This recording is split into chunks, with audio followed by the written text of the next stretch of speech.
Prepaid smart मीटरच्या विरोधात MSEB कर्मचाऱ्यांचे आंदोलन।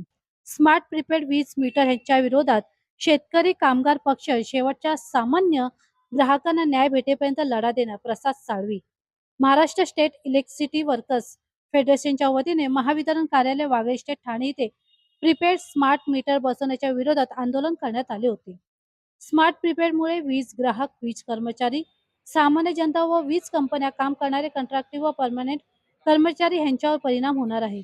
झालेल्या आंदोलनाचे नेतृत्व शेतकरी कामगार पक्षाचे ठाणे जिल्हा अध्यक्ष प्रसाद साळवी, राष्ट्रवादी काँग्रेस शरदचंद्र पवार पक्षाचे ठाणे शहर अध्यक्ष सुहास देसाई, शेतकरी कामगार पक्ष ठाणे शहर अध्यक्ष ऋषिकेश तायडे, धर्मराज पक्षाचे अध्यक्ष राजन राजे, आम आदमी पक्षाचे ठाणे शहर अध्यक्ष सतीश साळूस, भास्कर गव्हाळे, राज्य सरकारी कर्मचारी नेते, वीज कामगार नेते कॉमेड निलेश्वर बनसोड, कॉमेड दत्तात्रय कांबळे, विजय नकारे कर्मचारी सहभागी झालेले आहेत। यांचा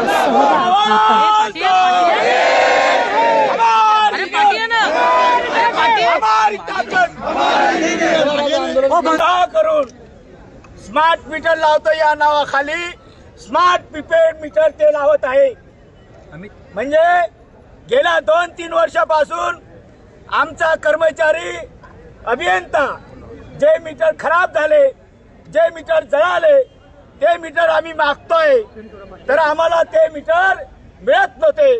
आणि आज या मंत्रिमंडळाचा जसं या ठिकाणी विस्तार झाला, त्याच्यानंतर लगेचच यांनी ही मोहीम सुरू केली। याचा आमचा तीव्र विरोध आहे कामगार संघटना म्हणून। आणि ही जनतेला बाब माहिती व्हावी, ग्राहकांना निदर्शनात आणून द्यावं, याकरता आम्ही ग्राहकाला सजग करण्याकरता आम्ही विळा उचललेला आहे।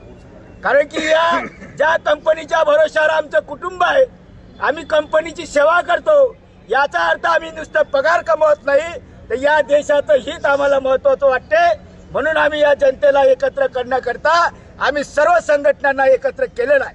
आज या ठिकाणी आमच्या या आंदोलनाला पाठिंबा देण्याकरता, पुढच्या लढाईला येण्याकरता, हा कामगारांचं लढून नुसतं चालणार नाही, जनतेच्या हितासाठी लढा लढायचा आहे, तेव्हा ती एकट्या दुकट्याची लढाई नाही। म्हणून आम्ही सर्व ठाण्यातील सर्व राजकीय पक्ष, फक्त एक पक्ष सोडून सर्व राजकीय पक्ष आणि सर्व कामगार संघटना, 46 कामगार संघटना, सामाजिक संस्था, ते तत्वज्ञान, डॉक्टर, वकील, सर्वजण आम्ही एकत्र आलेला आहे आणि आम्ही विळा उचललेला आहे।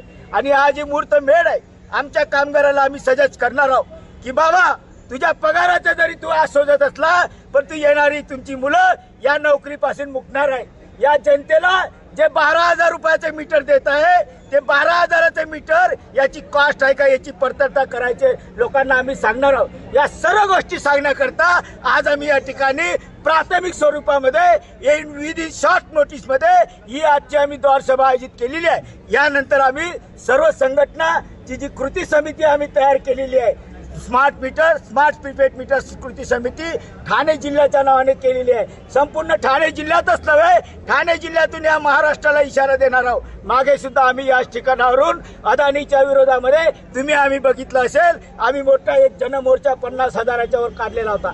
याचं रणसिंग या ठाण्यावरून याच ठिकाणाहून झालं होतं। त्या सरकारला झुकावं लागलं। आजही जरी त्यांचं सरकार असलं तरी जनता विरोधी असल्यामुळं, जनतेचा हित असल्यामुळं, जनतेला राईट असल्यामुळं, जनतेला विचारल्याशिवाय ते मीटर बसवता येणार नाही, ही आमची ठाम भूमिका आहे। याच्यासाठी आजचं हे निदर्शन आहे प्राथमिक स्वरूपाचं। या ठिकाणी धर्मराज्य पक्षाचे राजन राजे साहेब आलेले, राष्ट्रवादी काँग्रेसचे सुहास देसाई साहेब आलेले, शेकापचे आमचे साळवी साहेब आलेले, राज्य सहकारी कर्मचाऱ्याचे गव्हाळे साहेब आलेले, आपचे वर्मा साहेब आलेले, असे अनेक पदाधिकारी या ठिकाणी आले। सीपीएम, सीपीआयचे, सर्व कामगार संघटनाचे, त्यानंतर अंधश्रद्धा निर्मूलन समिती असो की इथल्या वैचारिक जे काही पत्रकार असो, त्याचे कामगार एकता समिती असो, हे सर्वजण या ठिकाणी आलेले आहे। कामगाराचे प्रतिनिधी आलेले आहे, असंघटित कामगाराचे प्रतिनिधी आलेले आहे। हा कारवा मोठा होणार आहे आणि या सरकारला हे आम्ही याचा विरोध केल्याशिवाय राहणार नाही आणि हे मीटर आम्ही बंद केल्याशिवाय राहणार नाही, एवढंच बोलतो। सहभागी झालाय सर्व राजकीय पक्षाप्रमाणे शेतकरी कामगार पक्षाने 27 तारखेला जी संघ सुरू केला होता, ती संघाचा सर्व पक्ष आता जमलेला आहे आणि आता हा क्रांतीचा पहिला विचार इथून ठाण्यातून सुरू झालेला आहे. आता हा विचार काय थांबणार नाही. जिथपर्यंत प्रीपेड मीटर थांबत नाही, हे त्यांचे जे अडाणींनी जमा केलेले 2 कोटी हे त्यांच्या कचऱ्या डब्यात जाईपर्यंत आमचं आंदोलन काही थांबणार नाही. हेच आमची सर्व पक्षांची ही भूमिका आहे आणि वरच्या नेत्यांची, वरिष्ठ नेते जेवढे आमच्या पक्षाचे आहेत सगळ्यांची पण भूमिका तीच आहे.